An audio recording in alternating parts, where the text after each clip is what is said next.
திருப்பதியில முதல் தரிசனம் யாருக்கு தெரியுமா? தெரிஞ்சுக்கலாம் வாங்க. திருமலையில சுப்ரபாத சேவை அப்படிங்கிற ஒரு தரிசனம் இருக்கு. விடியற் காலையில சுமார் 2:30 மணிக்கு துவங்குற சுப்ரபாதங்க. அதுக்கப்புறம் 1 மணி நேரத்துக்கு முன்னாடி தான் நடை சாத்தி கோவில மூடி இருப்பாங்க. பட்டுன்னு அடுத்த நாளுக்காக மறுபடியும் திறந்துருவாங்க. சோ கோவில்ல முதல் தரிசனம் யாருக்கு? வேதம் ஓதுறவங்களுக்கா? இல்ல. தமிழ் ஓதும் விற்பனருக்கா? இல்ல. அரசனுக்கா? இல்ல மந்திரிக்கா? இல்லவே இல்ல. படிச்ச மேதைகளுக்கா? இல்ல.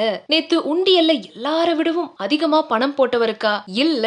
இவங்க எல்லாருமே கைகட்டி காத்திருக்க எங்கிருந்தோ மா மான்னு ஒரு சத்தம். கூட்டம் அதிகமா இல்ல, குளிர் தென்றல் காத்து வீசுது. சில பக்தர்கள் அங்க பிரதர்ஷனம் செஞ்சு முடிக்கிறாங்க. சோ இப்போ நாம நிக்கிற இடம் திருமாமணி மண்டபம். 2 பெரிய காண்டாமணிகள் வாசலுக்கு அருகாமையில நந்தா விளக்கு எதிர்பக்கம் கருடனோட நிற்கிறான். அவனோட சேர்ந்து நம்ம எல்லாருமே நின்னுட்டு இருக்கோம். சோ வாயில காக்குற துவார பாலகர்கள் 2 பக்கமும் காத்து நிற்கிற தங்க வாயிலும் மூடப்பட்டிருக்கு. அர்ச்சகர்கள் குடங்கள்ல நீரோடு நிக்கிறாங்க.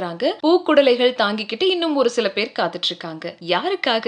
திருமலையில ஜீயர் அப்படிங்கிற வைணவ தலைவருக்கு பெரிய கேள்வி அப்பன் அப்படிங்கிற ஒரு தூய தமிழ் பெயர். ஆலய நிர்வாகத்துல கேள்வி கேட்கிற உரிமை பெற்றவர். அதனால கேள்வியப்பன் அப்படிங்கிற தமிழ் பெயரை சூட்டி அந்த பதவியை உருவாக்கினாரு ராமானுஜர். அந்த கேள்வியப்பர் பூட்டுடைய சாவிய துவார பாலகர்கள் பக்கத்துல வச்சு கதவை திறக்க அனுமதி வாங்குறாரு. பின்னாடி அவரும் காத்துட்டு இருக்காரு. யாருக்காக? அன்னமாச்சாரியாரின் பூபால கீர்த்தனை தம்பூராவில இசைக்கப்படுது. தொண்டரடி பொடி ஆழ்வாரின் தமிழ் திருப்பள்ளி எழுச்சியின் முதல் பாசுரமும் அப்படியே இசைக்கப்படுது. மணிகள் ஒலிக்குது. பேரிகையும் ஊதுகோலும் சேர்ந்து ஓசை எழுப்புது. காத்துல நெய் தீபத்துடைய மனமும் பச்சை கற்பூரத்தின் வாசனையும் மூக்க தொலைக்குது. இதோ திருக்கதவும் திறக்கப்படுது. எல்லார் கண்களும் எக்கி எக்கி எம்பெருமான சேவிக்க துடியா துடிக்க வெள்ளைத்திரை ஒண்ணு போடப்பட்டிருக்கே, நம்ம பார்க்க முடியாதா? முடியாது.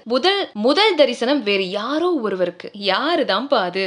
ஜீயர் அர்ச்சகர்கள்னு எல்லாருமே ஒதுங்கி நிக்கிறாங்க. படிக்காத பகட்டே இல்லாத ஒருத்தர் உள்ள வர எல்லாரும் வழி விட்டு ஓரமா நின்னுக்கிறாங்க. யாருக்கு இப்படி ஒரு மரியாதை அப்படின்னு பாக்குறீங்களா? ஒரு மாடு மேய்க்கும் பசுவும் கன்றுமாய் ஓட்டி வரக்கூடிய யாதவர் அந்த பொற்கதவுக்கு முன்னாடி வந்து நிக்க மெல்ல திரைய விலக்கி அவன் மட்டும் இறைவனை அப்படின்னு பாக்குறான். அவனோட பசுவும் கன்றும் இறைவனை பாக்குது. பசுவும் கன்றுமாய் வரும் கோனாரின் முகத்துலதான் திருமலை அப்பன் முதல்ல விழிக்கிறாரு. இந்த பழக்கம் இருக்கே பல நூற்றாண்டுகளா இருந்து வரக்கூடிய ஒரு விஷயங்க. சாதி வித்தியாசங்கள் பார்க்கப்பட்ட காலத்துல கூட இந்த வழக்கம் நடந்துட்டு தான் இருக்கு. கோ பிளஸ் விந்தன், அதாவது பசு பிளஸ் காப்போன், உயிர்கள் அப்படிங்கிற பசுக்களை காத்து மேய்க்கிற நல்ல மேய்ப்பன் அப்படின்னு அர்த்தம். அதனாலதான் பசுவை காட்டி அன்றைய பணிய இறைவனுக்கே அறிவுறுத்தி செல்கிறான் அப்படிங்கறதான் இந்த மாடு மேய்ப்போன். சோ அதுக்கப்புறம் தான் ஜீயரும் அர்ச்சகர்களும் மற்ற அடியவர்களும் ஒவ்வொருத்தரா உள்ள போறாங்க. எல்லார் கையிலையும் மங்கள பொருட்கள், கண்ணாடி, விளக்கு, மலர் மாலை அப்படின்னு கண்ணாடியை தூக்கி பிடிச்சு இறைவனுக்கு காட்டியபடியே போறாங்க. சோ இந்த தகவலை பத்தி நீங்க என்ன நினைக்கிறீங்க அப்படின்றத